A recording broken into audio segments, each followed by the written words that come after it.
தட்டை, சீடை, முறுக்கு, ரிப்பன் பக்கோடா, அதிரசம், என்ன வேணாலும் செய்யுங்க. ஒரே ஒரு 5 லிட்டர் இதய மந்த்ரா கடல் எண்ணெய் பேக் ஒரு மாசம் முழுசுக்கும் அத்தனை சமையல் முடிச்சு விடலாம். இதய மந்த்ரா. கோடை விடுமுறை முடிந்து இன்று தமிழகத்தில் அனைத்து பள்ளிகளும் திறக்கப்பட்டன. செங்கல்பட்டு மூவரசம்பட்டு அரசு மேல்நிலைப்பள்ளி திறக்கப்பட்டு நோட்டு புத்தகம் வழங்கும் விழா நடந்தது. சிறு குறு மற்றும் நடுத்தர தொழில்துறை அமைச்சர் தாமோ அன்பரசன் கலந்து கொண்டார்.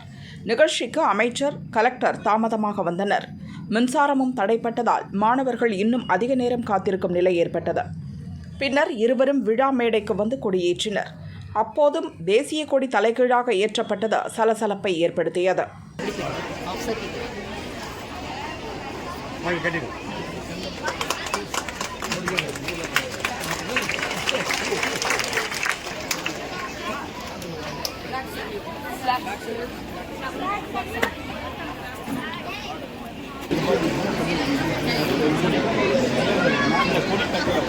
மாணவ செல்வங்கள் அமைதி காக்க வேண்டும்.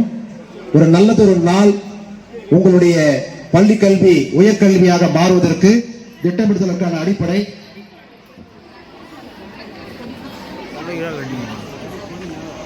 கொடி பாடல். எல்லாம் எந்திரிச்சிட்டு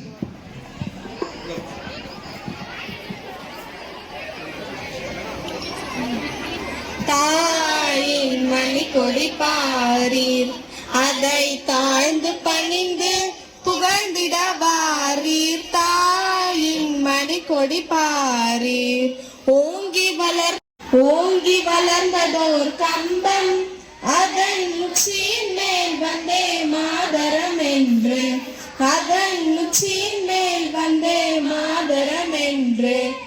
இது குறித்து பாரதிய ஜனதா முன்னாள் மாநில தலைவர் அண்ணாமலை கூறியுள்ளதாவது: அரசு மேல்நிலைப் பள்ளியில் அமைச்சர் அன்பரசன் தாமதமாக கலந்து கொண்டதோடு மின்சாரம் தடைப்பட்டதால் மாணவர்களை 1 மணி நேரம் காத்திருக்க செய்துள்ளார்.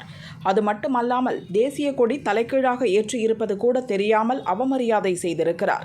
அன்பரசனுக்கு தமிழ் மொழியில் பிழையின்றி எழுத தெரியாது என்பது ஏற்கனவே ஒரு பள்ளி நிகழ்ச்சியில் தெரிந்தது. தேசிய கொடி குறித்தும் எதுவும் தெரியாது என்பது இப்போது தெரியவந்துள்ளது. அமைச்சர் அன்பரசன் இனி கல்வி தொடர்பான நிகழ்ச்சிகளை தவிர்ப்பது நமது மாணவ செல்வங்களுக்கு செய்யும் பேருதவியாக அமையும் என அண்ணாமலை கூறியுள்ளார்.